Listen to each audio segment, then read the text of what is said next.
Hey everybody.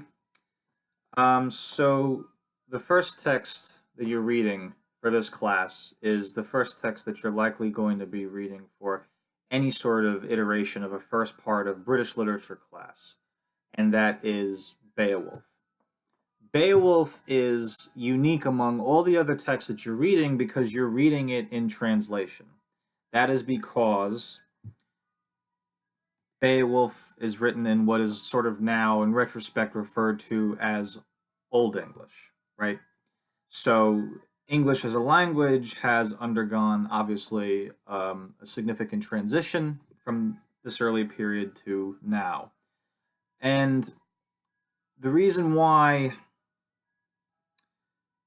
you're reading it the way you are, and the reason why it was written the way it was, is because Beowulf as a text sort of occupies this transitionary position, or as part of a cultural linguistic transition in British culture. So there have been significant changes to British culture and in the country leading up to the time when Beowulf is written, late 10th, early 11th century, before the Norman conquest of 1066, right? So initially, the Roman Empire controls Britain, and when the Roman Empire became Christian in the um, fourth, fifth century, right? Fourth century. That is when um, Britain also becomes Christian. And then you have the influence of the Anglo-Saxons, right? The Germanic tribes that take over Britain sort of as at the fall of the Roman Empire. And then you have a return to sort of like, pagan culture, right? Linguistically and religiously and otherwise, right? But by the time that the text is written, Britain has sort of come back to becoming a predominantly Christian nation. And the author, um, who we don't know who the author is, it's an anonymous author, right? The author, it has been speculated the author was likely a Christian. So,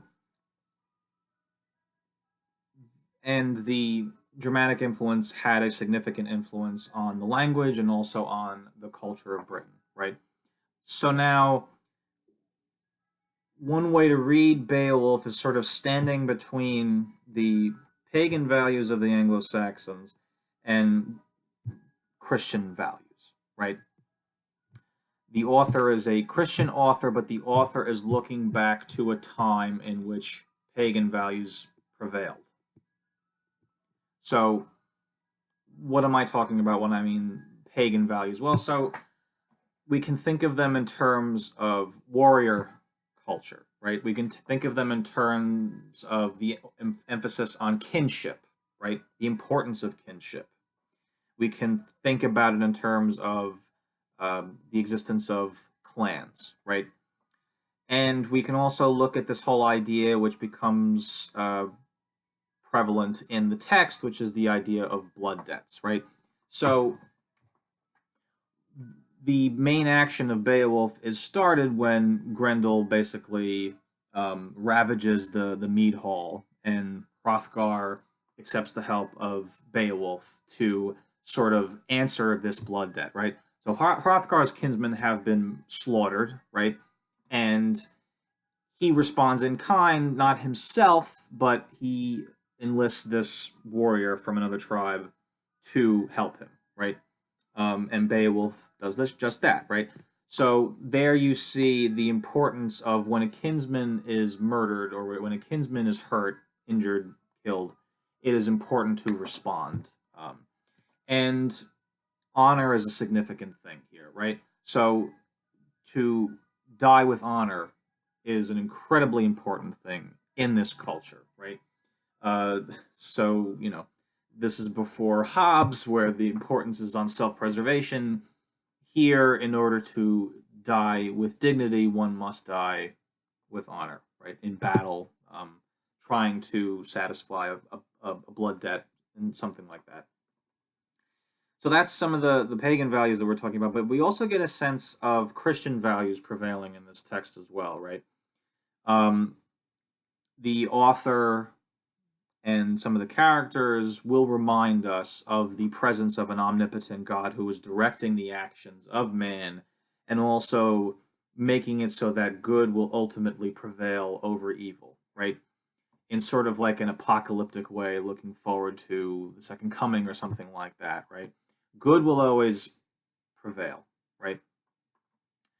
And the so-called antagonists of the text, right? So Grendel's mother, the dragon, are described in very uncomplicated, very binary terms as evil, right?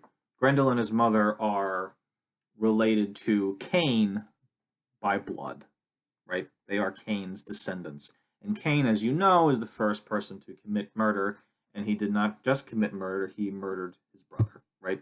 So a very significant sin, right? And they come from this line, right? And it's very clear that Beowulf, the Danes and the Geats are tribes that are in opposition. However, they are united by a common cause against Grendel and also against Grendel's mother, right? And it's very clear who is good and who is bad, right? And I think that that moral sort of binary is part of the Christian influence on the text, whereas the whole emphasis on warrior culture and kinsmanship and repaying blood debts and dying with honor and these things are sort of tied up with the warrior culture of their pagan ancestors, right? The previous period in British culture.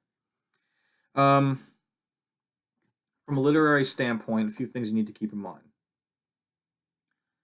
This text is framed as a tale that is being told by somebody who was not there, right? So this is not a first person narrator. This is somebody who reminds you that they are giving sort of a second hand account of what occurred in the text, right?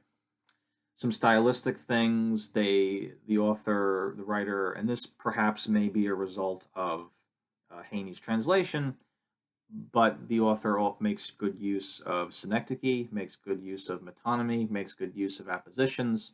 The king is referred to as the ring giver, right? And with regards to apposition, God is sort of, linking sort of two closely related ideas like Almighty God, these sorts of things, right? So that's sort of a sense of stylistically. And I want you, as much as possible, when you're sort of digging in and when you are writing your responses to what you're reading, I want you to try to keep an eye on the narrativity, right? Keep an eye on the way that characters are described in these sort of moral binaries. Keep an eye on the literary devices that I just talked about. Another thing I want you to keep in mind is, when we read on later, when you read something like Spenser, when you read something like Spenser's Fairy Queen, when you read something like Milton's Paradise Lost, both texts described as epics, influenced by other mediums and genres as well. I want you to think about and ask yourself the question: is Beowulf an epic, right? An epic in the Homeric tradition? Because like Homer's Iliad and Odyssey, this is a story that has been told orally and was eventually written down. The manuscript of it was heavily damaged, so you're reading sort of what's left of the manuscript. So I want you to think about some of the things that you're reading in Beowulf and decide, does Beowulf constitute an epic? So that's my spiel on Beowulf. If you have any questions, please let me know. But otherwise, enjoy reading.